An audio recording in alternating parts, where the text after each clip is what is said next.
વંદે ગુજરાત.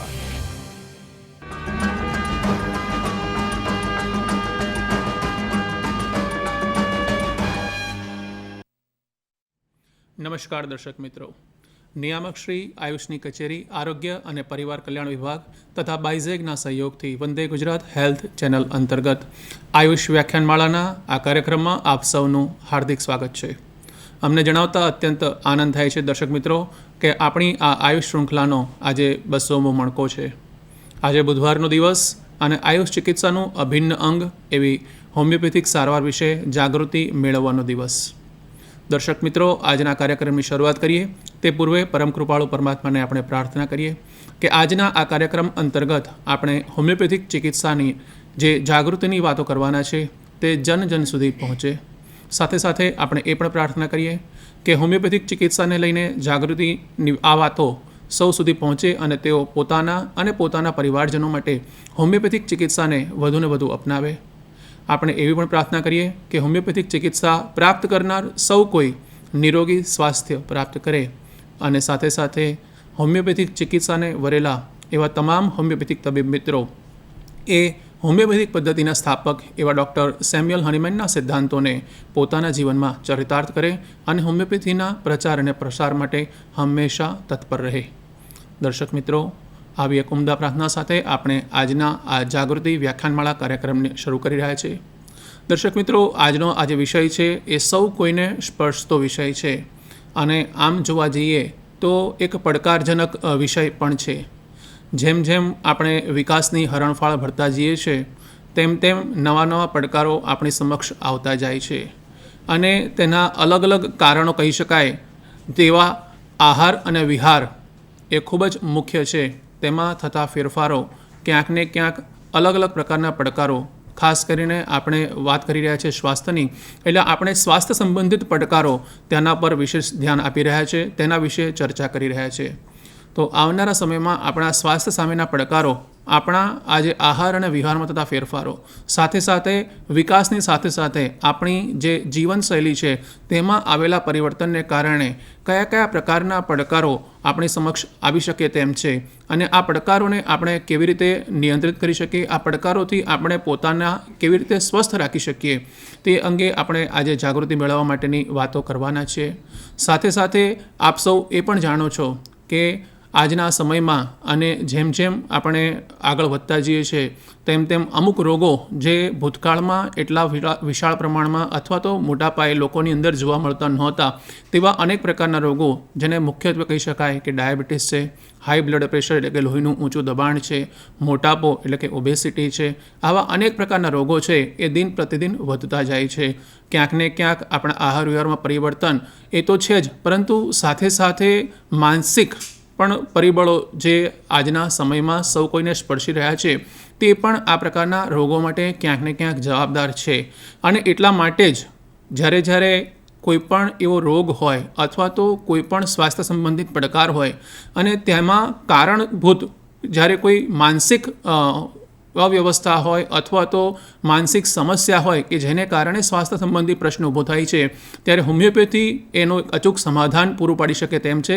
કારણ કે હોમિયોપેથિક ચિકિત્સા એ મૂળભૂત રીતે એવું માને છે કે મન એ શરીરનું અભિન્ન અંગ છે અને મનમાં થતી અવ્યવસ્થા એ શરીર ઉપર ક્યાંક ને ક્યાંક પ્રભાવ પાડે છે અને તેને જ કારણે શરીર ઉપર કોઈને કોઈ પ્રકારે અલગ અલગ પ્રકારના સ્વાસ્થ્ય સંબંધિત પડકારો ઉપસ્થિત થતા હોય છે. તો આમ હોમિયોપેથિક ચિકિત્સા છે એ જ્યારે જીવનશૈલી સંબંધિત રોગોની વાત આવે ત્યારે હોમિયોપેથિક ચિકિત્સા છે એ પોતાનું અગ્રીમ સ્થાન ધરાવે છે અને તેથી જ જો આપણે સૌ આ જે હોમિયોપેથિક ચિકિત્સા છે તેના વિશે વિશેષ જાગૃત થઈશું, તેના વિશે આપણે સમજીશું અને તેને કેવી રીતે આપણે સારવારમાં ઉપયોગમાં લઈ શકીએ તે અંગે આપણે સમજીશું તો આપણે પોતાના માટે અને પોતાના પરિવારજનો માટે એક નિરોગી સ્વાસ્થ્ય ઉપસ્થિત કરી શકીશું, ઊભું કરી શકીશું અને કાયમ માટે નિરોગી સ્વાસ્થ્ય કેવી રીતે પ્રાપ્ત કરી શકાય તે અંગેનું પણ આપણે માર્ગદર્શન મેળવી શકીશું. તો આવો એક ખૂબ જ વિશાળ વિષય છે, તેને લઈને આપણી સમક્ષ આજે સ્ટુડિયોમાં ઉપસ્થિત છે ડૉક્ટર શ્વેતાબેન એમ પટેલ. પોતે હોમિયોપેથિક ફાર્મસી વિભાગમાં પ્રોફેસર તરીકે Sumandeep homeopathic medical college Vadodara ખાતે પોતાની ફરજ બજાવી રહ્યા છે. પોતે અનુસ્નાતક ઓર્ગેનન ઓફ મેડિસિન વિષયમાં કરેલું છે અને 18 વર્ષ કરતાં વિશેષ તેમનો શૈક્ષણિક અનુભવ છે. તો આ વિશાળ અનુભવ હોમિયોપેથીમાં જ્યારે તેઓ ધરાવતા હોય ત્યારે આજના આ વિષય પરત્વે તેઓ ચોક્કસ આપણને સારામાં સારું માર્ગદર્શન આપી શકશે અને વિષયને તેઓ ખૂબ જ યોગ્ય ન્યાય આપી શકશે. મેડમ, આપનું આ કાર્યક્રમમાં ખૂબ ખૂબ સ્વાગત છે અને મેડમ પાસેથી આપણે આ માહિતી, આ માર્ગદર્શન અને જાગૃતિની વાતો વ્યવસ્થિત રીતે ખૂબ જ સુંદર રીતે સાંભળીશું. સાથે સાથે શ્રોતાઓને એવી પણ વિનંતી છે કે તેમને જો આજના વિષયને લગતા કોઈ પ્રશ્ન હોય તો તમને તમારા ટીવી સ્ક્રીન ઉપર આ અંગેની એક ટેલિફોન નંબર દેખાશે, જે દ્વારા આપ અમને અહીંયા પ્રશ્ન પૂછી શકશો અને આપણા જે નિષ્ણાત વક્તા છે તે આપને આ વિષય અંતર્ગત માર્ગદર્શન આપશે અને આપના પ્રશ્નનું પણ સમાધાન કરશે. તો આપણે આજના કાર્યક્રમ જીવનશૈલી સંબંધિત રોગો અને હોમિયોપેથી તેમાં કેવી રીતે વિસ્તૃત માર્ગદર્શન મેળવી શકીએ અને તેના દ્વારા હોમિયોપેથીને કેવી રીતે ઉપયોગમાં લઈ શકાય તે અંગેની માહિતી આપણે મેડમ પાસેથી વિશેષમાં મેળવીશું. નમસ્તે દર્શક મિત્રો, આજે હું તમારી સમક્ષ ડિસ્કસ કરવા જઈ રહી છું જીવનશૈલી રિલેટેડ રોગો અને તેનું હોમિયોપેથિક સમાધાન. છેલ્લા કેટલાક વર્ષોથી આપણે જોઈ શકીએ છીએ કે જે આપણી જીવનશૈલી છે, જીવન જીવવાની પદ્ધતિ છે, એમાં ખાસો બધો ફેરફાર નોંધાઈ રહ્યો છે અને એના લીધે આપણા શરીરમાં અમુક ચોક્કસ રોગોએ જન્મ લીધો છે અને જે ખૂબ જ એક પડકારરૂપ સ્થિતિ છે અને ગંભીર સ્થિતિ છે અને એની ટ્રીટમેન્ટ પણ એટલી જ પીડાજનક હોય છે. અને આજના લેક્ચરના માધ્યમથી હું ઘણા બધા લોકોને આ વિશિષ્ટ રોગો માટે હોમિયોપેથી પદ્ધતિ તરફ એ ડાયવર્ટ થાય એવી મારી ઈચ્છા છે અને એના માટે હું વધારે ટાઈમ વેસ્ટ કર્યા વગર આજનું મારું લેક્ચર સ્ટાર્ટ કરીશ. જીવનશૈલી સંબંધિત રોગો અને તેની હોમિયોપેથિક મેનેજમેન્ટ. તો સૌથી પહેલાં મિત્રો આપણે વાત કરીશું કે જીવનશૈલી સંબંધિત રોગો એટલે તમે જે રીતે જીવન જીવો છો અને તેના કારણે જે રોગો થાય છે તેને જીવનશૈલીના રોગો કહેવાય છે. જીવન જેવી રીતે જીવો છો એનો અર્થ કે તમારી રોજની દિનચર્યા શું છે અને એમાં તમારી આદતો શું છે અને જો આ આદતો તમારી બિન આરોગ્યપ્રદ આદતો હોય અથવા તમારા જીવન જીવવાના માર્ગ સાથે સંકળાયેલી હોય અને જો તમારી હેલ્થને નુકસાન કરતી હોય અને એના લીધે જે રોગ ઉદ્ભવે તો એને જીવનશૈલી રિલેટેડ રોગો કહેવાય છે. અને જનરલી આ જે રોગો હોય છે બિનચેપી રોગો હોય છે અને એને સામાન્ય ભાષામાં એને કહેવાય છે નોન કોમ્યુનિકેબલ ડિસીઝીસ પણ. અને આ જે ચેપગ્રસ્ત રોગો હોય છે આ એનાથી અલગ હોય છે. આ બિનચેપી રોગો કહેવાય છે. જેમ કે હમણાં આપણે જોયું કે કોરોના એક ચેપગ્રસ્ત રોગ છે, પણ જો આપણે સરેરાશ વાર્ષિક જે આંકડો જોઈએ તો ઘણા બધા એનસીડીથી મરવાવાળા લોકોની પણ આંકડો ખૂબ જ પ્રમાણમાં છે. ભારત એક વૈવિધ્યસભર દેશ છે અને ભારતના ઘણા રાજ્યો શહેરીકરણના ઊંચા દર સાથે રોગચાળાના આરોગ્ય સંક્રમણમાંથી પસાર થઈ રહ્યા છે. શહેરીકરણને કારણે આર્થિક સુધારો તો થઈ રહ્યો છે અને એના પ્રમાણે ખોરાકના વપરાશમાં વધારો થઈ રહ્યો છે, તમાકુનો ઉપયોગ વધી રહ્યો છે, શારીરિક પ્રવૃત્તિમાં ઘટાડો થઈ રહ્યો છે. આ આર્થિક સંક્રમણની એક અસર એ પણ છે કે રોગમાં પણ જે પેટર્ન છે એ ચેપી રોગની સાથે સાથે બિનચેપી રોગમાં પણ વધારે જોવા મળી રહ્યો છે. નોન કોમ્યુનિકેબલ ડિસીઝીસ ખાસ કરીને કાર્ડિયોવાસ્ક્યુલર રોગ એટલે કે હૃદય સંબંધિત રોગો, ડાયાબિટીસ મલાઇટસ, ખાસ કરીને ડાયાબિટીસ ટાઈપ 2, સ્ટ્રોક, આ બધા ભારતમાં એક મોટી જાહેર આરોગ્ય સમસ્યા તરીકે ઉભરી આવ્યા છે. તમને માત્ર એવું જ નથી કે બેક્ટેરિયા અને વાયરસથી જ બીમારી થતી હોય છે. તમે જે રીતે તમારું જીવન જીવો છો, તમારી જે આદતો છે, તમે જે વસ્તુઓ કરો છો એ પ્રકારની તમને બીમારીઓ થઈ શકે છે અને એ નક્કી કરવામાં મુખ્ય ભૂમિકા ભજવે છે, જે આપણને જીવનશૈલીના રોગો તરફ લઈ જાય છે. જીવનશૈલીના રોગોનો વ્યાપ દરેક શહેરમાં બદલાય છે. છેલ્લા કેટલાક વર્ષોમાં જોઈએ તો વર્ક કલ્ચરમાં ધરખમ ફેરફાર થયો છે. લોકો તેમના કાર્યસ્થળે ખૂબ જ તણાવમાં હોય છે અને બહાર ખાવાનું પસંદ કરતા હોય છે. જો તમે બહારનું ખાવાનું વધારે લેતા હોય તો બહારના ખાવામાં વધારે ખાંડ, મીઠું, ફેટનું પ્રમાણ વધારે હોય છે. તણાવ વધારે જોવા મળે છે આજના યુવાનોમાં, અને તણાવના લીધે તેઓ ધૂમ્રપાન, આલ્કોહોલિક ડ્રિંક્સ અને અન્ય બિન આરોગ્યપ્રદ ટેવો તરફ વળતા હોય છે. મોટાભાગના યુવાનો અત્યારે જે હોસ્પિટલ્સમાં આવી રહ્યા છે અથવા હોસ્પિટલ્સમાં જે આવી રહ્યા હોય છે તે દર્દીઓ જનરલી કોર્પોરેટ ફિલ્ડમાંથી હોય છે, જેમ કે આઈટી કર્મચારીઓ. તો અત્યારનું જે વર્ક કલ્ચર છે છેલ્લા 2-3 વર્ષથી જોઈએ તો વર્ક ફ્રોમ હોમ પણ થઈ ગયું છે. તેમની સાથે સાથે વર્કનું જે ડેડલાઇન હોય છે એ પણ વધી ગઈ હોય છે. એ લોકોને લાંબા સમય સુધી કામ કરવું પડે છે, મોડી રાત સુધી કામ કરવું પડે છે, જેના લીધે એમની ઊંઘ પણ પૂરતી થતી નથી, કસરત કરવાનો સમય હોતો નથી, હેલ્ધી ડાયટ ફોલો કરવા માટેનો પણ સમય હોતો નથી. અને જ્યારે આ બધી વસ્તુઓ જો તમારા લાઈફમાં એક હિસ્સો બની જાય તો ઊંઘની અપૂરતી ઊંઘના લીધે હોર્મોનલ અસંતુલનનું કારણ બને છે, અને જે તમને સ્થૂળતા તરફ દોરી જાય છે. અને આ બધી જ વસ્તુઓ સામૂહિક રીતે તમને ડાયાબિટીસ, હાઇપરટેન્શન અને હૃદયરોગને ઉત્તેજિત કરે છે. પરંતુ અહીં સારા સમાચાર એ છે કે જો તમે તમારી જીવનશૈલી, બિકોઝ આ રોગ જીવનશૈલીના લીધે છે, તો તમે થોડી જીવનશૈલીમાં ફેરફાર લાવીને આ રોગને નાબૂદ કરી શકો છો. હવે આપણે વાત કરીએ કે જીવનશૈલી રિલેટેડ રોગોનું વિશ્વનું વર્તમાન દ્રશ્ય શું છે. તો WHO અનુસાર બિનસંચારી રોગો એટલે કે નોન કોમ્યુનિકેબલ ડિસીઝીસ દર વર્ષે 41 મિલિયન જેટલા લોકો મૃત્યુ પામે છે, જે વિશ્વ સ્તરે તમામ મૃત્યુના 71% જેટલા લોકો છે. દર વર્ષે ખાલી જો 30થી 69 વર્ષની વયનું વાત કરીએ તો એમાં 15 મિલિયનથી પણ વધુ લોકો મૃત્યુ પામે છે NCDથી, અને આમાંથી 85% અકાળ મૃત્યુ ઓછી અને મધ્યમ આવક ધરાવતા દેશોમાં થાય છે. કાર્ડિયોવાસ્ક્યુલર રોગો સૌથી વધારે નોન કોમ્યુનિકેબલ ડિસીઝીસ માટે જવાબદાર છે, ડિસીઝીસના મૃત્યુ માટે જવાબદાર છે. અને જો વાર્ષિક મૃત્યુઆંકની વાત કરીએ તો સૌથી વધારે મૃત્યુ કાર્ડિયોવાસ્ક્યુલર રોગોથી થાય છે, જે 17.9 મિલિયન છે. ત્યારબાદ કેન્સર 9.3 મિલિયન, શ્વસન રોગો 4.1 મિલિયન અને ડાયાબિટીસ 1.5 મિલિયન છે. રોગોના આ 4 જૂથો, એટલે ખાલી જો આ 4 જૂથની જ વાત કરીએ તો એ અકાળ અવસાન માટે 80%થી પણ વધુ હિસ્સો ધરાવે છે. હવે આપણે વાત કરીએ કે ભારતમાં નોન કોમ્યુનિકેબલ ડિસીઝીસનું શું દ્રશ્ય છે, વર્તમાન દ્રશ્ય શું છે. તો Indian council of medical research અને અન્ય સંસ્થા જીવનશૈલીના રોગો પર અભ્યાસ કરે છે.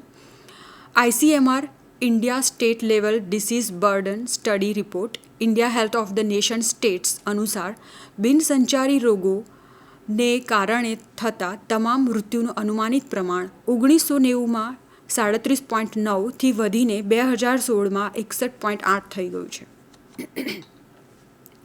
ભારતમાં NCDથી 6 મિલિયન લોકો મરતા હોય છે. વર્લ્ડ હેલ્થ ઓર્ગેનાઇઝેશન અનુસાર ભારતમાં ડાયાબિટીસના દર્દીઓની સૌથી વધુ સંખ્યા 50.8 મિલિયન છે. કે સૌથી વધારે ડાયાબિટીસના દર્દીઓ છે એ ચાઇનામાં છે, અને ત્યાર પછી જ ભારતમાં છે, જે 50.8 મિલિયન જેટલા દર વર્ષે પેશન્ટ નોંધાતા હોય છે. આ આંકડો 2025 સુધીમાં વધીને 73.5 મિલિયન થવાની તૈયારીમાં છે. ત્યારબાદ જો વાત કરીએ તો કાર્ડિયોવાસ્ક્યુલર રોગ છે, જે 25 મિલિયન જેટલા લોકો કાર્ડિયોવાસ્ક્યુલર ડિસીઝથી પીડાય છે, અને જે વૈશ્વિક આંકડાના 60% જેટલા છે. નેશનલ ફેમિલી હેલ્થ સર્વે મુજબ 2015 અને 16ની સ્ટડી મુજબ 11% સ્ત્રીઓ અને 15% પુરુષો, જે ખાલી 15થી 49 વર્ષની વયની વચ્ચેની જ વયના છે, તેઓ હાઇપરટેન્સિવ છે. અને ICMRના કેન્સર રજિસ્ટ્રી ડેટા મુજબ ભારતમાં કેન્સરના દર્દીઓની અનુમાનિત ઘટનાઓ ખાલી 4 વર્ષમાં 2014, 2015, 16 અને 17માં દર વર્ષે અનુક્રમે વધતી જ રહી છે. આ વર્ષો દરમિયાન કેન્સરના કારણે અંદાજિત મૃત્યુ જોઈએ તો 6,70,541, પછી 7,01,007, 7,32,921, 7,66,348 છે. આ આંકડા પ્રમાણે જોઈ શકાય છે કે 2014થી 17 દર વર્ષે કેન્સરના લીધે મૃત્યુઆંક વધી જ રહ્યો છે. કેન્સર માટેના કારણોમાં સૌથી મહત્ત્વનું કારણ છે તમાકુનો ઉપયોગ, અતિશય તમાકુનો ઉપયોગ, શારીરિક નિષ્ક્રિયતા, આલ્કોહોલનો હાનિકારક ઉપયોગ અને અન્ય બિન આરોગ્યપ્રદ આહાર જે મૃત્યુનું જોખમ વધારે છે.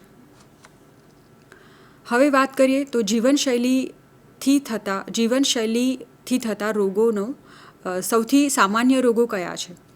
તો એમાં સૌથી વધારે છે કાર્ડિયોવાસ્ક્યુલર રોગો, જેમ કે આર્ટરિયોસ્ક્લેરોસિસ અને હાઈ બ્લડ પ્રેશર. પછી આવે છે ડાયાબિટીસ ટાઈપ 2, પછી છે કેન્સર, સ્થૂળતા એટલે કે ઓબેસિટી, સ્ટ્રોક અને યકૃતનું સિરોસિસ એટલે લીવર સિરોસિસ. કાર્ડિયોવાસ્ક્યુલર રોગો એ રોગોનું એક જૂથ છે જેમાં હૃદય અને રુધિર વાહિનીઓને અસર થાય છે. રક્તવાહિનીઓના રોગોને વાસ્ક્યુલર રોગો તરીકે ઓળખવામાં આવે છે. સામાન્ય રીતે હૃદયના રોગો અલગ અલગ હોઈ શકે છે, પણ એમાં સૌથી વધારે કોરોનરી આર્ટરી ડિસીઝ, હૃદયરોગનો હુમલો, માયોકાર્ડિયલ ઇન્ફાર્ક્શનને આપણે સામાન્ય ભાષામાં હાર્ટ એટેક અથવા હૃદયરોગનો હુમલો તરીકે ઓળખીએ છીએ, અને ક્રોનિક હાઇપરટેન્શન આ ખૂબ જ સામાન્ય અત્યારે જોવા મળી રહ્યું છે. તેમાંથી કોરોનરી હાર્ટ ડિસીઝ અને માયોકાર્ડિયલ ઇન્ફાર્ક્શન એટલે કે હૃદયરોગનો હુમલો એ સૌથી વધુ વારંવાર ચર્ચાતા અને સામાન્ય રીતે બનતા કાર્ડિયોવેસ્ક્યુલર રોગો છે. કોરોનરી હાર્ટ ડિસીઝ અથવા કોરોનરી આર્ટરી ડિસીઝ એ એવી સ્થિતિ છે જ્યાં રક્તવાહિનીઓ ખૂબ જ સાંકડી થઈ જાય છે, અને ખાસ કરીને કોરોનરી આર્ટરી એ ખૂબ જ સાંકડી થઈ જાય છે જે હાર્ટને સપ્લાય કરે છે, અથવા એના આર્ટરીની દિવાલોમાં કોલેસ્ટેરોલ બ્લોકેજ વિકસે છે, જેને મેડિકલ ટર્મમાં એથેરોસ્ક્લેરોસિસ કહેવાય છે. અને એના લીધે હૃદયમાં લોહીનો પ્રવાહ ઘટી જાય છે અને તે હાર્ટ એટેક તરફ દોરી જાય છે. બીજી બાજુ માયોકાર્ડિયલ ઇન્ફાર્ક્શન એ એક જીવલેણ પરિસ્થિતિ છે જેમાં હૃદયમાં રક્ત પ્રવાહ બંધ થવાના કારણે મૃત્યુ થાય છે. સૌથી વધારે વારંવાર જોવા મળતા લક્ષણો છે છાતીનો દુખાવો, શ્વાસની તકલીફ, ચક્કર આવવા, ઉબકા, પરસેવો થવો અથવા ગભરામણ થવી. જો આમાંથી તમને કોઈ પણ લક્ષણનો અનુભવ થતો હોય તો તમારે બિલકુલ મોડું કર્યા વગર કોઈ પણ તમારા જે ડૉક્ટર છે એને બતાવવું જોઈએ. હાલના અભ્યાસમાં ગ્રામીણ વિસ્તારની તુલનામાં શહેરી વિસ્તારમાં વધેલા બ્લડ પ્રેશરના ઊંચા પ્રમાણ જોવા મળ્યા છે. હાઇપરટેન્શનનો વ્યાપ શહેરી પુખ્ત વયના લોકોમાં 20-40% અને ગ્રામીણ વયસ્કોમાં 12-17% વચ્ચેનું હોવાનું નોંધાયું છે. ગ્રામીણ શહેરી વિવિધતાઓ આંશિક રીતે શારીરિક પ્રવૃત્તિ અને આહારની ટેવોમાં તફાવત દ્વારા સમજાવી શકાય છે. એક અભ્યાસમાં એવું જાણવા મળ્યું છે કે શહેરી વિસ્તારમાં હાઈ બ્લડ પ્રેશર માટે સોડિયમનું પ્રમાણ વધારે છે. સોડિયમનું પ્રમાણ એટલા માટે વધારે છે બિકોઝ ત્યાં જે ખાવાની પદ્ધતિ છે, રેડી ટુ ઇટ ફૂડનું વધારે ત્યાં ચલન ચાલી રહ્યું છે, કારણ કે લોકો પાસે એટલો સમય નથી, અને જે આ ટાઈપનો ખોરાક હોય છે એ સોડિયમથી સમૃદ્ધ હોય છે, અને જે એક હાઈ બ્લડ પ્રેશર થવાનું એક કારણ બની રહ્યું છે. યુવાન પુખ્ત વયના લોકોમાં બ્લડ પ્રેશર વધુ એ ચિંતાનો વિષય છે, કારણ કે 16% શહેરી અને 6% ગ્રામીણ યુવાન પુખ્ત વયના લોકો ખાલી 15-24 વર્ષની વયનાઓમાં જ આ બ્લડ પ્રેશર વધ્યું હોવાનું જણાયું છે. હવે આપણે વાત કરીએ બીજો ડિસીઝ જીવનશૈલી રિલેટેડ, જે બીજા જ નંબરે આવશે કાર્ડિયોવાસ્ક્યુલર ડિસીઝ પછી, તે છે ડાયાબિટીસ પ્રકાર 2. ડાયાબિટીસ એ આ સદીની સૌથી મોટી વૈશ્વિક આરોગ્ય કટોકટીમાંની એક છે, જે કાર્ડિયોવાસ્ક્યુલર રોગ, શ્વસન રોગ અને કેન્સર સાથે મૃત્યુદરના 10 અગ્રણી કારણોમાં સ્થાન ધરાવે છે. એમાં પણ વાત કરીએ તો પ્રકાર 2 ડાયાબિટીસ, જે ડાયાબિટીસના તમામ કેસોમાં 90% છે, જે અગાઉ સમૃદ્ધ એટલે કે પશ્ચિમી દેશોનો રોગ માનવામાં આવતો હતો, તે હવે વિશ્વ સ્તરે ફેલાયો છે અને તે અપંગતા અને મૃત્યુનું મુખ્ય કારણ બની ગયું છે, જે નાની વયના જૂથને પણ અસર કરે છે. WHO મુજબ ઓછી અને મધ્યમ આવક ધરાવતા દેશોમાં ડાયાબિટીસનો વ્યાપ સૌથી વધારે જલ્દી વધી રહ્યો છે. ભારતમાં 1990થી 2016ના અભ્યાસમાં સુધીમાં તમામ ઉંમરના લોકોમાં ડાયાબિટીસના પ્રસારમાં ટકાવારીનો ફેરફાર 64.3 હતો. ભારતમાં ડાયાબિટીસ ધરાવતા લોકોનો વ્યાપ અને સંખ્યા 1990માં 5.5 એટલે કે 26 મિલિયનથી વધીને 2016માં 7.7 અને 65 મિલિયન એટલે કે 65 મિલિયન જેટલી થઈ ગઈ છે. આ અહેવાલ મુજબ 2016માં જો સ્ટેટ લેવલ વાઇઝ વાત કરીએ તો તમિલનાડુમાં સૌથી વધારે ડાયાબિટીસના કેસીસ નોંધાયા હતા. ત્યારબાદ કેરળ, દિલ્હી, પંજાબ, ગોવા અને કર્ણાટકનો નંબર આવે છે. Indian council of medical research India diabetes અભ્યાસમાં દર્શાવવામાં આવ્યું છે કે ડાયાબિટીસનો વ્યાપ ગ્રામીણ વિસ્તારોમાં 3.5થી 8.7% અને શહેરી વિસ્તારોમાં 5.8થી 15.5% છે. ગ્રામીણ વિસ્તારોની સરખામણીએ શહેરી વિસ્તારોમાં ડાયાબિટીસનો વ્યાપ વધુ હતો. પૂર્વ ડાયાબિટીસનો વ્યાપ એટલે કે પ્રી ડાયાબિટીક કન્ડિશનનો વ્યાપ પણ ગ્રામીણ વિસ્તારોમાં 5.8થી 14.7 અને શહેરી વિસ્તારોમાં 7.2થી 16.2 સુધીનો હતો. પૂર્વ ડાયાબિટીસ એટલે એવા પેશન્ટ્સ જેના બ્લડમાં સુગરનું પ્રમાણ છે પણ હજુ એમને ડાયાબિટીસનું નિદાન ના કહી શકાય, પણ ભવિષ્યમાં એ લોકો ડાયાબિટીસ ડેવલપ કરવાના ચાન્સીસ છે. તો આવી સંખ્યા પણ ખૂબ જ ઝડપથી વધી રહી છે. એટલે કે પૂર્વ ડાયાબિટીસની સંખ્યા પણ ખૂબ જ ઝડપથી વધી રહી છે કે જેઓ નજીકના ભવિષ્યમાં ટાઈપ 2 ડાયાબિટીસ વિકસાવી શકે છે. પ્રકાર 2 ડાયાબિટીસ શું છે? તો ડાયાબિટીસ ટાઈપ 2 એ એક રોગ છે જેમાં તમારા બ્લડ ગ્લુકોઝ અથવા બ્લડ સુગરનું સ્તર ખૂબ જ વધી જાય છે. ગ્લુકોઝ એ તમારી ઉર્જાનો મુખ્ય સ્ત્રોત છે. જે તમે ખાઓ છો તે ખોરાકમાંથી આવે છે. ઇન્સ્યુલિન નામનો હોર્મોન ગ્લુકોઝને તમારા કોષોમાં ઉર્જા આપવા માટે મદદ કરે છે.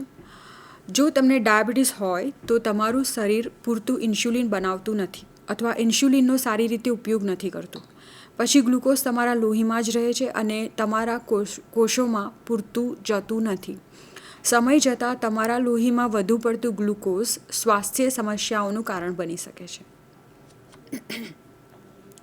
પ્રકાર 2 ડાયાબિટીસ થવાનું કારણ શું છે? વધારે વજન હોવું અથવા સ્થૂળતા, શારીરિક રીતે જો તમે સક્રિય ના રહેતા હોય તો પણ, જેનેટિકલી છે અને ફેમિલી હિસ્ટ્રી પણ છે. પણ આમાંથી જે જીવનશૈલી રિલેટેડ છે એ છે વધારે વજન હોવું, સ્થૂળતા અને શારીરિક રીતે સક્રિય ન હોવું. ડાયાબિટીસ ટાઈપ 2ના લક્ષણો શું છે? તો ડાયાબિટીસ ટાઈપ 2 ધરાવતા લોકોમાં ઘણીવાર લક્ષણો હોતા જ નથી અથવા જો તમારી પાસે હશે તો એ ધીરે ધીરે કેટલા વર્ષોમાં વિકસે છે અને એ એટલા બધા હળવા હોઈ શકે છે કે ઘણીવાર તમે એની તરફ ધ્યાન પણ આપ્યું નહીં હોય. લક્ષણોમાં જેમ કે તરસ અને પેશાબમાં વધારો, ભૂખમાં વધારો, થાક લાગવો, ઝાંખી દ્રષ્ટિ, પગ અથવા હાથમાં નિષ્ક્રિયતા આવવી અથવા કળતર થવું, ચાંદા જે મટતા નથી એટલે કે જો તમને કંઈ પણ વાગી જાય તો એમાં જલ્દી રૂહ જ નથી આવતી, અસ્પષ્ટ રીતે વજન ઘટવું, આ વગેરે ડાયાબિટીસ પ્રકાર 2ના લક્ષણો છે. શું ડાયાબિટીસ ટાઈપ 2ને અટકાવી શકાય છે? તો જો તમારું વજન વધારે હોય તો તમે ઓછી કેલરી ખાઈને અને શારીરિક રીતે વધુ સક્રિય થઈને તમારું વજન ઘટાડીને ડાયાબિટીસ ટાઈપ 2ને કંટ્રોલ કરવામાં અથવા નાબૂદ કરી શકો છો. અને જો તમારી પાસે ડાયાબિટીસ ટાઈપ 2 પાછળનું કોઈ બીજું જવાબદાર કારણ હોય તો તમારે એને ઝડપથી એનું સંચાલન કરવાથી પણ તમે એને થવાનું જોખમ ઘટાડી શકો છો. હવે જો ત્રીજો રોગની વાત કરીએ જે જીવનશૈલી રિલેટેડ છે અને જે ખૂબ જ ઝડપથી વધી રહ્યો છે તે છે કેન્સર. અને ભારતમાં કેન્સર મુખ્ય જાહેર આરોગ્ય સમસ્યા તરીકે ઉભરી રહ્યું છે. આ રોગો જીવનશૈલી સંબંધિત છે, લાંબા સમય સુધી ગુપ્ત અવધિ ધરાવે છે અને સારવાર માટે વિશિષ્ટ ઇન્ફ્રાસ્ટ્રક્ચર અને માનવ સંસાધનની જરૂર છે. ઘણીવાર એવું પણ જોવા મળ્યું છે કે કેન્સરનો 3rd અથવા 4th સ્ટેજ આવી જાય ત્યાં સુધી પણ એના કોઈ લક્ષણો જોવા મળતા નથી. તો એ ખૂબ જ ગુપ્ત રીતે બોડીમાં આગળ વધતો હોય છે. મુખ્ય બિનસંચારી રોગો જેમ કે ડાયાબિટીસ, કાર્ડિયોવાસ્ક્યુલર અને ઘણા પ્રકારના કેન્સરના જોખમી પરિબળોમાં તમાકુ, આહારની આદતો, અપૂરતી શારીરિક પ્રવૃત્તિ અને દારૂનું સેવન છે. કેન્સર રજિસ્ટ્રી ડેટાના આધારે એવો અંદાજ છે કે ભારતમાં દર વર્ષે લગભગ 8 લાખ નવા કેન્સરના કેસીસ હશે. રોગચાળાના અભ્યાસોએ દર્શાવ્યું છે કે તમામ કેન્સરમાંથી 70-90% પર્યાવરણીય છે, એટલે કે એન્વાયરમેન્ટલ છે. પર્યાવરણીય સંપર્કોમાં જીવનશૈલી સંબંધિત પરિબળો સૌથી મહત્વપૂર્ણ અને અટકાવી શકાય તેવા છે. પુરુષોમાં વિશ્વભરમાં સૌથી સામાન્ય કેન્સર ફેફસાનું અને પ્રોસ્ટેટ કેન્સર છે, અને સ્ત્રીઓમાં સર્વાઇકલ કેન્સર એટલે કે ગર્ભાશયનું કેન્સર, સ્તન કેન્સર અને ફેફસાનું કેન્સર સામાન્ય છે. હવે વાત કરીએ જો ગુજરાતની, તો ગુજરાત તમાકુના ઉત્પાદનમાં બીજા નંબરનું રાજ્ય છે. શહેરી પુરુષોની સરખામણીમાં ધૂમ્રપાનનું ઊંચું પ્રમાણ અને ધૂમ્રપાન રહિત તમાકુનો સૌથી વધારે ઉપયોગ ગ્રામીણ પુરુષોમાં જોવા મળ્યો હતો. પરિણામે ગુજરાત રાજ્યના ગ્રામીણ વિસ્તારોમાં મોઢાના અને ઓરોફેરિન્જિયલ કેન્સર વધારે જોવા મળી રહ્યા છે, અને જે એક જીવલેણ રોગો છે. કેટલાક 10થી 12 વર્ષની ઉંમરથી જ તમાકુનું સેવન ચાલુ કરી દે છે. પાન, મસાલા, ગુટકા, સોપારી વગેરેની સરળ ઉપલબ્ધતાના પરિણામે મોઢાના કેન્સરનું પ્રમાણ વધી રહ્યું છે. અભ્યાસમાં ભારતમાં 25-40% કેન્સર માટે તમાકુ જવાબદાર હોવાનું જાણવા મળ્યું છે, અને લગભગ 10-20% કેન્સર માટે આહારની આદતો જવાબદાર હોઈ શકે છે. સમૃદ્ધ જીવનશૈલી તરફના અચાનક ફેરફારોએ શારીરિક પ્રવૃત્તિઓને ન્યૂનતમ સુધી ઘટાડી દીધી છે, અને ચરબીયુક્ત આહારના વપરાશમાં વધારો કર્યો છે. તરુણાવસ્થા દરમિયાન ઉચ્ચ ચરબીયુક્ત આહાર અને મેનોપોઝ પછીની ઉંમરમાં જો સ્થૂળતા ડેવલપ થાય તો સ્તન કેન્સર થવાના આ જોખમી પરિબળો છે. ગર્ભાશયનું કેન્સર હજુ પણ ભારતમાં મહિલાઓમાં સૌથી સામાન્ય કેન્સર છે. હવે વાત કરીએ જીવનશૈલીના લીધે થતી ચોથી કન્ડિશન, જે છે સ્થૂળતા એટલે કે ઓબેસિટી. વધારે વજન અને સ્થૂળતાને અસામાન્ય અથવા વધુ પડતી ચરબીના સંચય તરીકે વ્યાખ્યાયિત કરવામાં આવે છે, જે સ્વાસ્થ્યને નુકસાન પહોંચાડી શકે છે. બોડી માસ ઇન્ડેક્સ એ ઊંચાઈ માટેનું વજનનું એક સરળ સૂચક છે, જેનો ઉપયોગ સામાન્ય રીતે પુખ્ત વયના લોકોમાં વધુ વજન અને સ્થૂળતાને વર્ગીકૃત કરવા માટે થાય છે. તે વ્યક્તિના વજનને કિલોગ્રામમાં, તેની ઊંચાઈનું મીટરમાં માપને વર્ગ દ્વારા જો વિભાજિત કરવામાં આવે અને જે આંકડો BMIમાં આવે એ તમારું વજન, એ તમારી સ્થૂળતા અથવા વધારે વજનને નક્કી કરે છે. જો તમારું BMI 25 જેટલું અથવા એના કરતાં વધારે હોય તો તમે વધુ વજનની કેટેગરીમાં આવી શકો છો, અને જો તમારું BMI 30 હોય અને અથવા એના કરતાં વધારે હોય તો એ ઓબેસિટી સૂચવે છે. કેલરીના વપરાશમાં વધારો કરી શકે તેવા પરિબળોમાં સામેલ છે ફાસ્ટ ફૂડ અથવા જંક ફૂડ,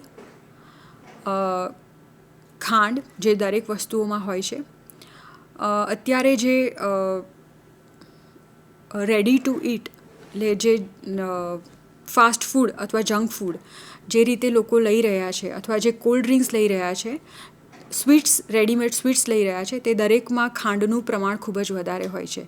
યાદ રાખવું જોઈએ કે જે ખાદ્ય ઉદ્યોગો છે એ ખાલી અને ખાલી તેમના બિઝનેસ માટે હોય છે, ના કે આપણા હેલ્થને ધ્યાનમાં રાખીને લોકો કોઈ વસ્તુઓ તૈયાર કરતા હોય છે, અને એમાં એ વસ્તુઓ વધારે સમય સુધી રહી શકે એના માટે એ લોકો એમાં પ્રિઝર્વેટિવ્સ એડ કરતા હોય છે, જે પણ આપણા હેલ્થ માટે હાનિકારક છે, જેના માટે ઓબેસિટી વધતી હોય છે. પ્રિઝર્વેટિવ્સના લીધે અમુક કેન્સરો પણ વધતા હોય છે.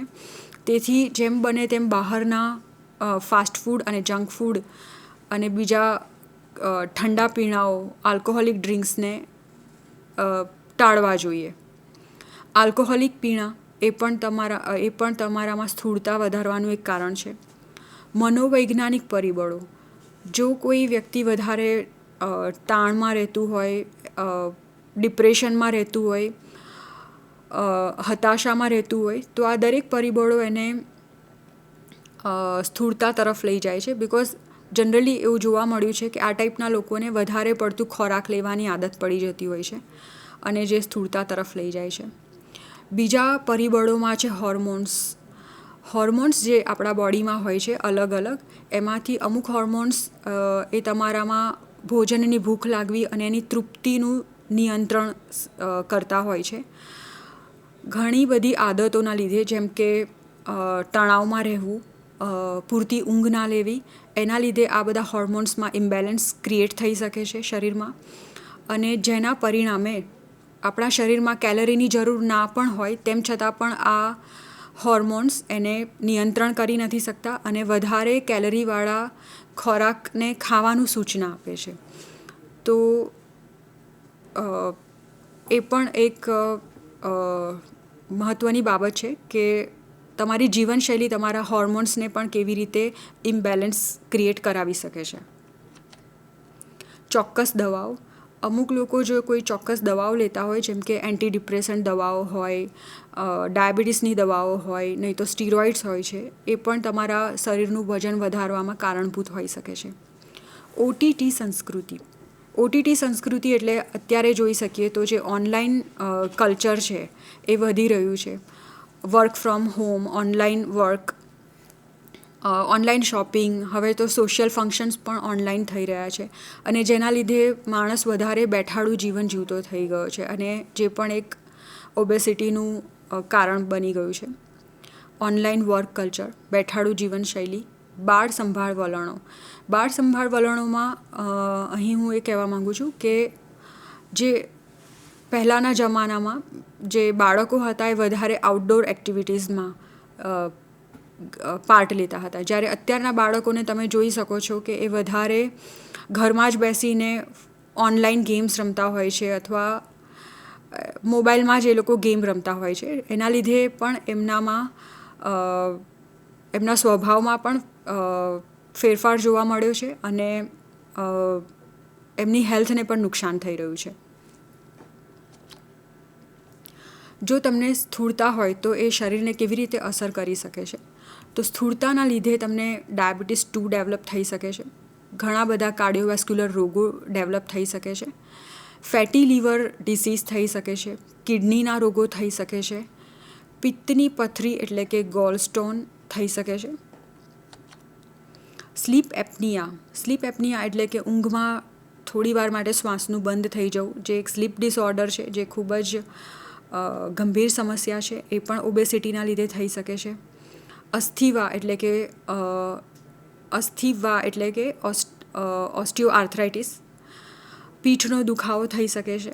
સંધિવા એટલે કે ગાઉટ થઈ શકે છે અને ઘણા સ્ટડીમાં એવું જોવા મળ્યું છે કે ઓબેસિટીના લીધે કેન્સર પણ થઈ શકે છે. સો અભ્યાસમાં ગ્રામીણ પુરુષો અને સ્ત્રીઓની સરખામણીમાં શહેરી પુરુષો અને સ્ત્રીઓમાં તમામ વય જૂથોમાં વધુ વજન અને સ્થૂળતાનો વ્યાપ વધુ જોવા મળ્યો હતો. પુરુષો અને સ્ત્રીઓ બંને માટે સ્થૂળતાનો વ્યાપ અને શારીરિક પ્રવૃત્તિઓનો અભાવ હાલના અભ્યાસમાં શહેરી વસ્તીમાં નોંધપાત્ર રીતે વધારે હતો. શહેરી પુરુષો અને સ્ત્રીઓનું બેઠાડું જીવનશૈલીના પરિણામે વધુ વજન અને સ્થૂળતાનું પ્રમાણ વધારે છે, જે ગ્રામીણ વિસ્તારની સરખામણીમાં શહેરી વિસ્તારોમાં લગભગ 3 ગણું વધારે છે. આ ઉચ્ચ વ્યાપ તમામ વય જૂથો અને બંને જાતિઓમાં જોવા મળ્યો હતો. એમાં કોઈ લિંગ તફાવત જોવા મળ્યો નહોતો, એટલે કે બંનેમાં એટલું જ પ્રમાણ એનું જોવા મળી રહ્યું છે. તો હવે આપણે વાત કરીએ આ તમામ રોગો માટે હોમિયોપેથી કેવી રીતે કામ કરે છે અને કઈ કઈ હોમિયોપેથીની એની દવાઓ છે. તો હોમિયોપેથી ઉપચારનો હેતુ શરીરની પોતાની હિલિંગ મિકેનિઝમ્સને ઉત્તેજિત કરવાનો છે. હોમિયોપેથી માને છે કે શારીરિક રોગોમાં ઘણીવાર માનસિક અને ભાવનાત્મક ઘટકો જવાબદાર હોય છે. તેથી હોમિયોપેથીમાં દવાની પસંદગી વ્યક્તિના લક્ષણો અને સંજોગોની સંપૂર્ણતા ઉપર આધારિત હોય છે, જેમાં વ્યક્તિત્વ, વર્તન, ડર, શારીરિક વાતાવરણ પ્રત્યેની પ્રતિક્રિયાઓ, ખોરાકની પસંદગીઓ અને વ્યક્તિનું બંધારણ શામેલ છે. વ્યક્તિના બંધારણમાં વ્યક્તિની રચના, શારીરિક રચના, વ્યક્તિનો સ્વભાવ, વારસાગત ગુણોનો સમાવેશ થાય છે અને પર્યાવરણ દ્વારા સંશોધિત થાય છે. અહીંયા પર્યાવરણ દ્વારા એટલે કે જે શારીરિક રચના છે, વારસાગત ગુણો છે, એના સિવાય તમે જે એન્વાયરમેન્ટમાં રહો છો એની તમારા ઉપર શું અસર થાય છે એ પણ આવરી લેવામાં આવે છે. યોગ્ય ઉપાય માટે આ તમામ પાસાઓને ધ્યાનમાં લેવામાં આવે છે. તેથી દરેક નિદાન અને ઉપાય વ્યક્તિગત છે.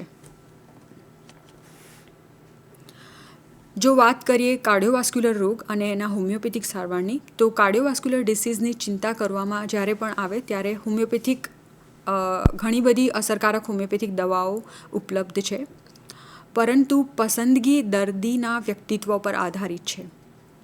માનસિક અને શારીરિક લક્ષણોને ધ્યાનમાં રાખીને તેની પસંદગી કરવામાં આવે છે.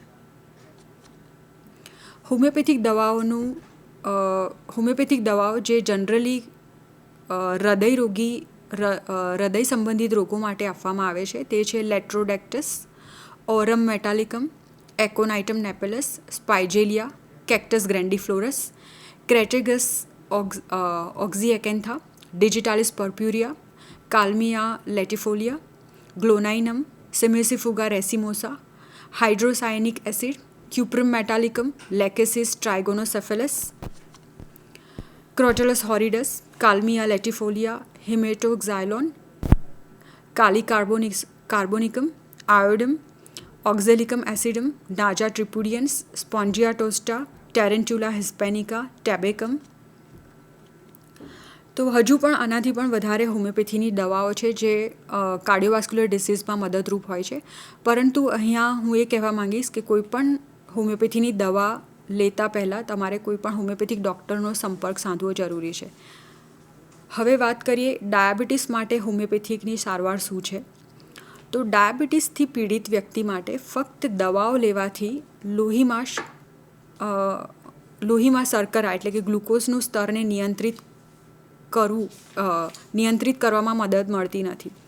જો તમારે સારા પરિણામો જોઈતા હોય તો તમારે અચૂક તમારી જીવનશૈલીમાં સકારાત્મક ફેરફારો લાવવા જરૂરી છે. હોમિયોપેથીમાં આ રોગથી પીડાતા લોકો માટે ડાયાબિટીસની સારવાર ખૂબ ફાયદાકારક હોઈ શકે છે. તો ચાલો જોઈએ કે હોમિયોપેથી તમને કેવી રીતે બહાર લાવવામાં મદદ કરે છે. હોમિયોપેથીનો મુખ્ય ઉદ્દેશ્ય ડાયાબિટીસની સારવાર કરતી વખતે વ્યક્તિના એકંદર આરોગ્યની સારવાર કરવાનો છે. આનું કારણ એ છે કે ડાયાબિટીસ માત્ર લોહીના પ્રવાહ સુધી જ મર્યાદિત છે એવું નથી, પરંતુ તે શરીરના વિવિધ અવયવો અને ભાગોને પણ અસર કરે છે. ડાયાબિટીસ એક મેટાબોલિક અને જીવનશૈલી ડિસઓર્ડર છે. જ્યાં સુધી આહારમાં હસ્તક્ષેપ અને કસરતનો વ્યક્તિની દિનચર્યામાં સમાવેશ કરવામાં ના આવે ત્યાં સુધી કોઈપણ દવાઓ આ સ્થિતિને નિયંત્રિત કરી શકતી નથી. એટલે તમે હોમિયોપેથીની દવા લેતા પણ હોય, પણ જ્યાં સુધી તમે જીવનશૈલીમાં પણ બદલાવ નહીં લાવો ત્યાં સુધી તમને જોઈએ એટલી હેલ્પ નથી મળતી. હોમિયોપેથીમાં ડાયાબિટીસની સારવાર માટે આખા શરીરના લક્ષણોનું વિશ્લેષણ કરવામાં આવે છે અને બંધારણીય દવાઓ આપવામાં આવે છે. બંધારણીય દવાઓ એટલે કે કોન્સ્ટિટ્યુશનલ મેડિસિન. કોન્સ્ટિટ્યુશનલ મેડિસિન જે છે એ વ્યક્તિના કોન્સ્ટિટ્યુશનલ મેડિસિન ઇન હોમિયોપેથી એટલે જે વ્યક્તિના દરેક પાસાઓને આવરી લે છે, જેમ કે વ્યક્તિનું પાસ્ટ હિસ્ટ્રી શું હતી, વ્યક્તિને શું રુચિ છે, શું અરુચિ છે, એની શારીરિક સંરચના શું છે, એનું બિહેવિયર શું છે, એનું માનસિક સ્થિતિ શું છે, એના વિચારો શું છે, ફેમિલી હિસ્ટ્રી શું છે. તો આ બધા જ પાસાઓને આવરીને જ્યારે કોઈ એક મેડિસિન એના માટે નક્કી કરવામાં આવે છે તો એના માટે એની બંધારણીય એટલે કે કોન્સ્ટિટ્યુશનલ મેડિસિન થશે. અને જ્યારે કોઈ પણ કોન્સ્ટિટ્યુશનલ મેડિસિન આપવામાં આવે તો એને જડમૂળથી નાબૂદ કરે છે. અને બંધારણીય દવાઓ વ્યક્તિના એકંદર સ્વાસ્થ્યને ધ્યાનમાં રાખીને આપવામાં આવતી હોય છે. અને જ્યારે વ્યક્તિનું એકંદર સ્વાસ્થ્ય સારું થઈ જાય તો ઇન્સ્યુલિનનું પ્રમાણ આપોઆપ નિયંત્રણમાં રહે છે. હોમિયોપેથીનો ઉપયોગ ડાયાબિટીસની સારવારમાં થઈ શકે છે અને તે ડાયાબિટીસની આડઅસરોની સારવારમાં સારી રીતે કામ કરે છે. એટલે જે ડાયાબિટીસની આડઅસરો જેવી કે ન્યુરોપેથી, ઇરેક્ટાઇલ ડિસફંક્શન, એના માટે પણ તમે હોમિયોપેથીની દવાઓ આપી શકો છો. કઈ કઈ હોમિયોપેથી દવાઓ છે? તો ઘણી બધી હોમિયોપેથિક દવાઓ છે જે ડાયાબિટીસમાં અસરકારક છે, જેમ કે સિઝિજિયમ જેમ્બોલેનમ, યુરેનિયમ નાઇટ્રિકમ, કોનાયમ મેક્યુલેટમ, કેલેન્ડ્યુલા ઓફિસિનાલિસ એન્ડ જીમ્નેમા સિલ્વેસ્ટ્રે.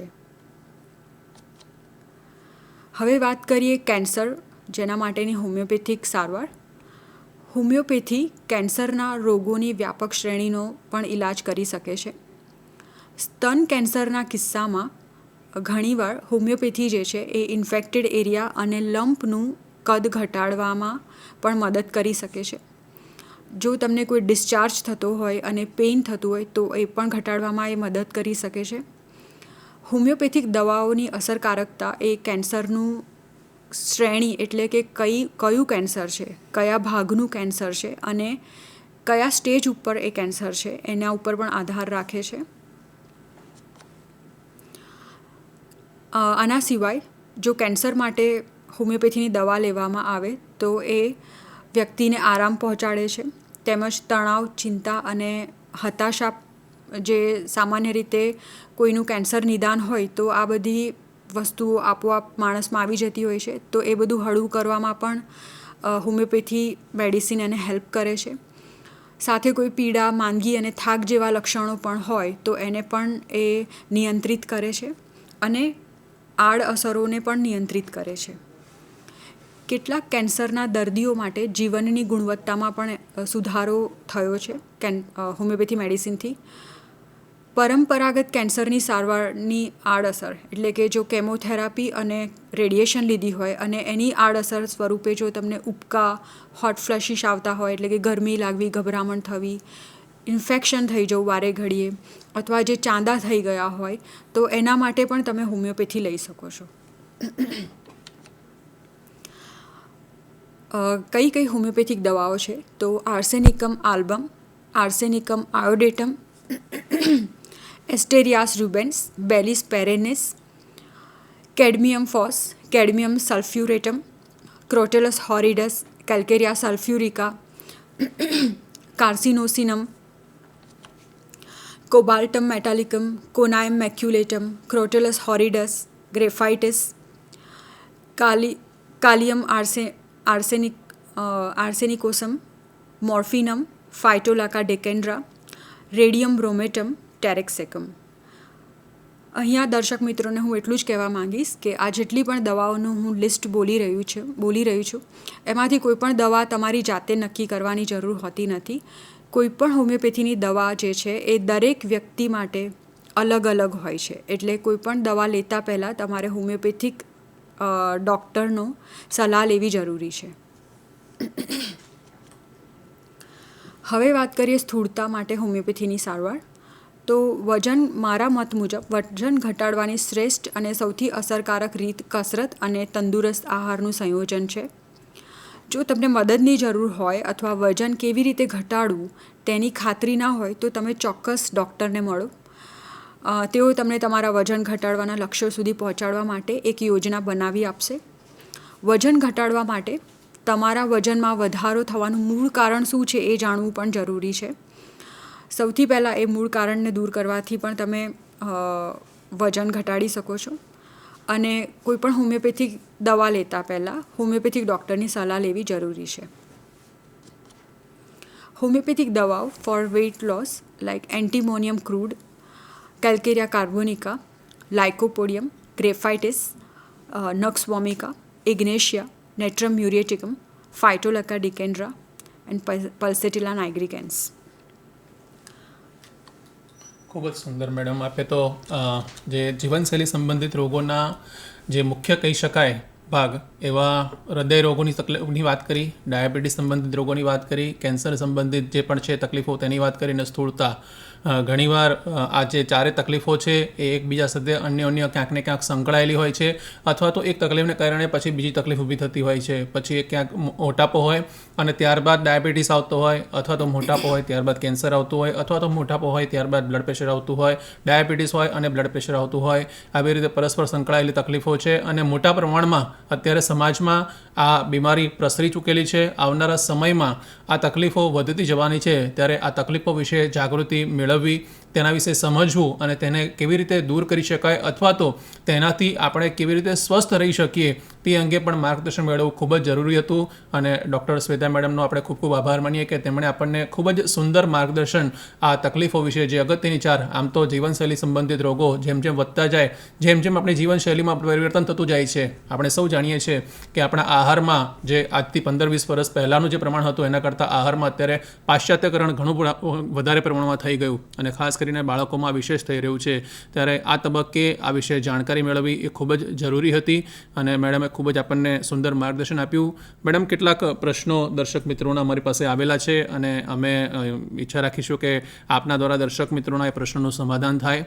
સૌથી પહેલું તો લોકોને જે સામાન્ય હજી પણ આજના તબક્કે હોમિયોપેથિક સારવાર વિશે આપે ખૂબ જ સુંદર તફાવત ગ્રામીણ અને શહેરી વિસ્તારનો આપ બતાવી રહ્યા હતા અને હજુ આજના તબક્કે હોમિયોપેથિક સારવાર વિશે લોકોમાં જાગૃતિ ક્યાંક ને ક્યાંક ઓછી હોય છે અને લોકોને હોમિયોપેથિક સારવાર જ્યારે સ્વીકારવાની હોય, ખાસ કરીને જો આપણે જીવનશૈલી સંબંધિત રોગો કે જેમાં મોટે ભાગે પરંપરાગત જે સારવાર છે એ લાઈફ ટાઈમ આખી જિંદગી લેવાની હોય છે, પછી હૃદય રોગ હોય, ડાયાબિટીસ હોય, એ કેન્સર સંબંધિત તકલીફો હોય, તો પહેલું તો આપણે આપણા દર્દીઓને કેવી રીતે સમજાવી શકીએ કે કોઈ પણ હોમિયોપેથિક દવા છે એ આ પ્રકારના જે જીવનશૈલી સંબંધિત જે રોગો છે તેમાં કેવી રીતે કામ કરે છે, આપણે એમને કેવી રીતે સમજાવી શકીએ?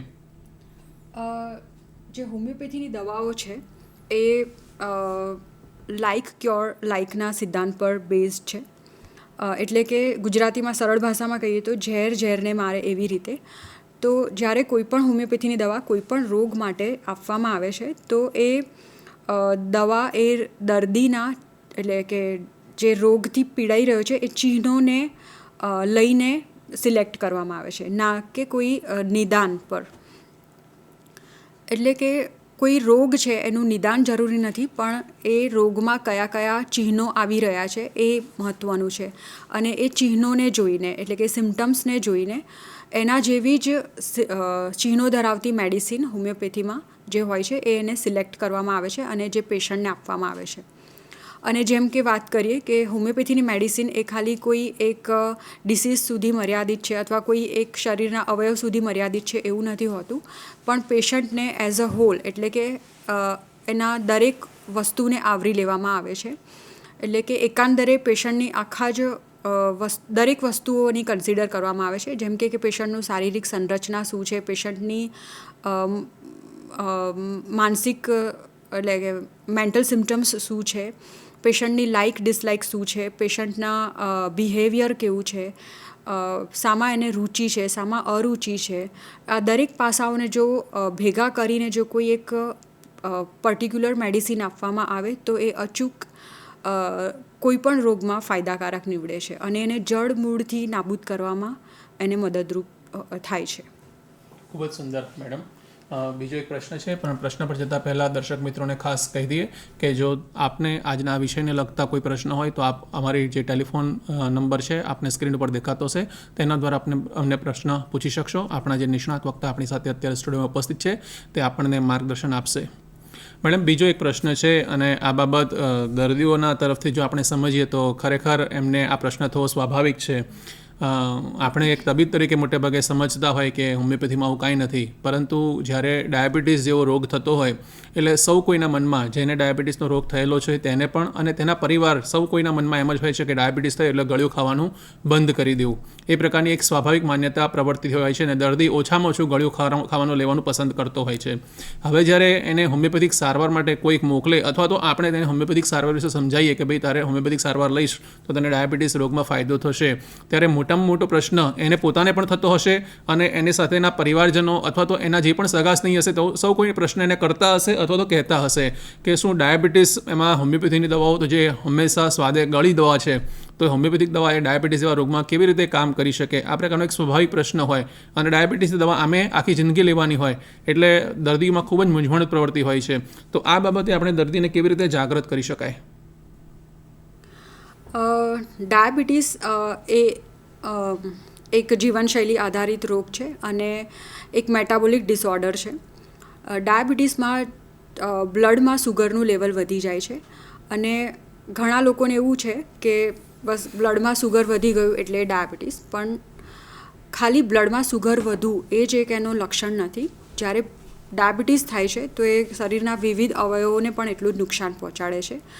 તો જ્યારે હોમિયોપેથીની દવા લઈએ છીએ અથવા દવા આપવામાં આવે છે તો એ ખાલી એક સુગરને કંટ્રોલ કરે છે એવી રીતે નથી આપવામાં આવતી, પણ એ દરેક લક્ષણોને ધ્યાનમાં રાખીને નોંધીને એને આપવામાં આવે છે અને દરેક લક્ષણોને નોંધીને જેમ કે એને કોન્સ્ટિટ્યુશનલ મેડિસિન આપવામાં આવે છે. એટલે કે એનું જે વ્યાપક લક્ષણો શું છે પેશન્ટના, બિકોઝ ડાયગ્નોસિસ તો એવું હોય છે કે એના બ્લડમાં સુગર વધી ગયું છે, પણ એના સિવાય એના બીજા શું લક્ષણો એને થઈ રહ્યા છે, એના કોઈ મનોસ્થિતિમાં કોઈ ચેન્જીસ આવી રહ્યા છે, એની કોઈ બીજી પીડાઓ છે જે સબ્જેક્ટિવ સિમ્ટમ્સ છે જે પેશન્ટ જાતે ફીલ કરતું હોય છે, આ બધી વસ્તુઓ મહત્ત્વની હોય છે. અને એ બધી આવરી લઈને જ્યારે કોઈ એક પર્ટિક્યુલર મેડિસિન સિલેક્ટ કરવામાં આવે છે તો એ પેશન્ટ ઉપર કેવી રીતે વર્ક કરે છે એને એકંદરે એને સારું ફીલ કરાવે છે. પેશન્ટ એઝ અ હોલ એને સારું ફીલ કરાવે છે અને જ્યારે કોઈ પણ વ્યક્તિ એકંદરે સારું ફીલ કરે તો આપોઆપ ઇન્સ્યુલિનનું નિયંત્રણ થવા લાગે છે.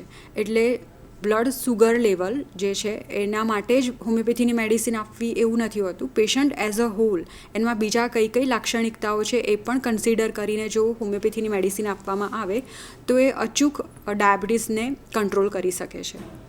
ખૂબ જ સુંદર મેડમ આપે વાત કરી.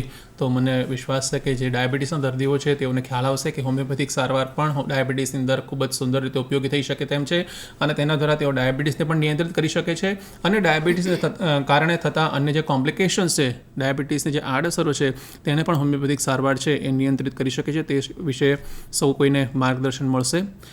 મેડમ, બીજો એક પ્રશ્ન છે. મેડિકલ સાયન્સમાં, તબીબી વિજ્ઞાનમાં એવું કહેવાય છે કે prevention is better than cure, એટલે કે રોગ છે થાય તે પહેલાં જ તેને સારું કરી દેવો. અને આપ વાત કરી રહ્યા છો આજે જીવનશૈલી સંબંધિત રોગોની. તો આપની દ્રષ્ટિએ આ જે જીવનશૈલી સંબંધિત રોગો છે તે ન થાય તેના માટે કેવા પ્રકારની જીવનશૈલી દરેક વ્યક્તિએ અપનાવવી જોઈએ? જરૂર. કોઈ પણ દવા લેવી એના કરતાં દવા લઈને રોગને દૂર કરો એના કરતાં એ રોગને પોતાની જીવનશૈલીથી જ અથવા રોગને આવતા પહેલાં જ અટકાવવો એ સૌથી મહત્ત્વનું હોય છે. અને જ્યારે આપણે આજે વાત કરી કે જીવનશૈલીથી થતા રોગો છે તો એ જીવનશૈલીને થોડું ફેરફાર કરીને જ એને રોકી શકાય છે. તો જે વસ્તુઓ જીવનશૈલીથી થતા રોગો છે એવા જીવનશૈલીમાંથી તમારે બહાર આવવું જરૂરી છે. જેમ કે તમારે જંક ફૂડ ખાતા અટકાવી શકાય, ખાવાનું બંધ કરવું જોઈએ, ફાસ્ટ ફૂડ બંધ કરવા જોઈએ, આલ્કોહોલિક પીણા બંધ કરવા જોઈએ, કોલ્ડ ડ્રિંક્સ બંધ કરવી જોઈએ. રોજિંદા જીવનમાં તમારે કસરતને ઇન્ક્લુડ કરવી જોઈએ. તેમજ જો તમારું વર્ક ઓનલાઈન જ હોય એટલે કે ઘરે બેસીને જ કરવાનું હોય અથવા કોલ સેન્ટર્સમાં કામ કરવાનું હોય અથવા આઈટી જોબમાં કામ કરવાનું જ્યાં તમારે સતત બેસીને જ કામ કરવાનું હોય તો તમે એમાં થોડી કલાકમાં 5 મિનિટ કે 10 મિનિટ બ્રેક લઈને થોડું એક નાનું વોક એટલે કે ઓફિસની કોરિડોરમાં તમે ચાલી શકો છો. બિકોઝ સતત બેસી રહેવાથી પણ ઓબેસિટી વધતી હોય છે. બીજું છે તમે આહારમાં નિયમિત લીલા શાકભાજી અને ફળોનું સેવન કરી શકો છો અને જેમાં ફાઇબર સૌથી વધારે હોય છે. અને અનાજમાં તમારે આખું અનાજ લેવું જોઈએ કે જેમાં એટલે કે જેમ બને એમ વધારે ફાઇન વસ્તુ ના હોવી જોઈએ. જેટલું તમે આખું અનાજ લેશો એમાં ફાઇબરનું કન્ટેન્ટ વધારે હોય છે જે રોગોને નાબૂદ કરવામાં અથવા જે એક હેલ્ધી ઓપ્શન છે. ખૂબ જ સુંદર મેડમ આપે જીવનશૈલીમાં કેવી રીતે પરિવર્તન કરી શકાય તેના સામાન્ય જે નિયમો છે તેની ખૂબ જ સુંદર વાત કરી. મેડમ, એક બીજો ખૂબ જ અગત્યનો કહી શકાય અને અત્યારના સમયનો એકદમ પડકારજનક પ્રશ્ન કહી શકાય, આપે આપના વક્તવ્યમાં પણ વાત કરી કે આ જે જીવનશૈલી સંબંધિત રોગો છે તેમાં ક્યાંક ને ક્યાંક માણસ એ વ્યસન તરફ વળતો જાય છે. એ વ્યસનો અલગ અલગ પ્રકારના હોઈ શકે અને તેમાં પણ વિશેષ કરીને અત્યારે આપણી જે યુવા પેઢી છે એ ક્યાંક ને ક્યાંક વ્યસન તરફ વધારે વળતી જતી હોય છે તેવું આપણે રોજબરોજના જીવનમાં પણ જોતા હોય છે. આપણે વર્તમાનપત્રોમાં પણ આ સમાચાર ક્યાંક ને ક્યાંક સાંભળતા હોય છે, જે ખૂબ જ ચિંતાજનક બાબત છે. તો આ જ્યારે કોઈ પણ સમાજની અંદર વ્યસનનું પ્રમાણ વધતું હોય તો તેને કેવી રીતે અટકાવી શકાય? આપણે ત્યાં રિહેબિલિટેશન સેન્ટર્સ તો છે જ, પરંતુ તેની સાથે સાથે જો હોમિયોપેથિક સારવાર આ બાબતે કોઈ સાચો દિશા નિર્દેશ કરી શકે અથવા તો કોઈ સાચી ઉપયોગિતા દર્શાવી શકે તો તે અંગે પણ મેડમ આપની પાસેથી કંઈક માર્ગદર્શન મળે. વ્યસન અત્યારે જે જોવા મળ્યું છે એના માટે ચોક્કસ એ ચિંતાનું કારણ છે અને એના માટે જાગૃતિ લાવવી જરૂરી છે અને ઘણા લોકો અવેર પણ છે, પણ તેમ છતાં બી એટલા બધા એડિક્ટેડ થઈ ગયા છે કે તે પોતે એમાંથી બહાર નથી આવી શકતા. જેમ કે ગુટકા છે, સ્મોકિંગ છે અને અત્યારે તો વ્યસન મોબાઈલનું પણ થઈ ગયું છે કે મોબાઈલ જે છે એમાં થી લોકો બહાર જ આવતા નથી. તો દરેક વસ્તુ પર તમારે જાતે જ નિયંત્રણ લાવવું પડશે અને તમારે જાતે સમજીને એમાંથી બહાર આવવું પડશે, કારણ કે એનાથી જે રોગો થઈ રહ્યા છે એના માટેની જે દવાઓ, એટલે જે રોગ થઈ રહ્યા છે એ છે કેન્સર છે, ડાયાબિટીસ ટાઈપ 2 છે અને જ્યારે એકવાર કેન્સર થઈ જશે પછી એના જે ઉપચારો છે એ ખૂબ જ મોંઘા હોય છે અને ઘણીવાર એ ફેટલ પણ હોય છે, એટલે કે જીવલેણ થઈ જતા હોય છે. તો દરેકને આ માહિતી તો છે, તેમ છતાં પણ એ લોકો એટલા બધા એડિક્ટેડ છે કે એમાંથી પોતાને ખેંચી નથી શકતા. પણ આ આપમેળે જ કરવું પડશે અને એના માટે તમે યોગ અને મેડિટેશનનો સહારો પણ લઈ શકો છો અને ધારો તો તમે એમાં હોમિયોપેથીનું પણ હેલ્પ લઈ શકો છો, કારણ કે હોમિયોપેથી જે છે એ જે મેન્ટલ સિમ્ટમ્સ પર આધારિત પણ હોય છે. તો તમારે એમાંથી જો બહાર આવવું હોય તો તમે હોમિયોપેથીની મેડિસિનનો પણ સહારો લઈ શકો છો એમાં, જે ફાયદાકારક છે. ખૂબ જ સુંદર મેડમ, આપે આજે અહીંયા ઉપસ્થિત રહી આજનો વિષય જીવનશૈલી આધારિત રોગોમાં હોમિયોપેથિક જે ઉપયોગિતા છે તેના વિશે ખૂબ જ સુંદર માર્ગદર્શન આપ્યું અને ખાસ કરીને જીવનશૈલી આધારિત જે મુખ્ય 4 પ્રકારના રોગો, એમાં હૃદય રોગો, ડાયાબિટીસ, કેન્સર અને મેદસ્વીતા અથવા તો મોટાપો, સ્થૂળતા, તેના વિશે ખૂબ જ સુંદર માર્ગદર્શન આપ્યું. મને વિશ્વાસ છે કે દર્શક મિત્રોને આ બાબતે જાગૃતિ મળી હશે અને તેઓ પોતાના અને પોતાના પરિવારજનો માટે હોમિયોપેથિક સારવારને વધુમાં વધુ અપનાવશે. તો આપનો ખૂબ ખૂબ આભાર. દર્શક મિત્રો, આપ સૌનો આભાર કે આપ હંમેશા અમને નવા નવા વિષય માટે પ્રેરિત કરતા હો છો. નિયામક શ્રી આયુષ તથા નાયબ નિયામક તાલીમ અને સંશોધન, તેમનો પણ ખૂબ ખૂબ આભાર કે જે આપણને આ પ્રકારના કાર્યક્રમો માટે સતત પ્રેરિત કરતા હોય છે. આવતા સપ્તાહમાં એક નવા વિષય સાથે આપની સમક્ષ ઉપસ્થિત થઈશું. ત્યાં સુધી આપ સૌને જય જય ગરવી ગુજરાત.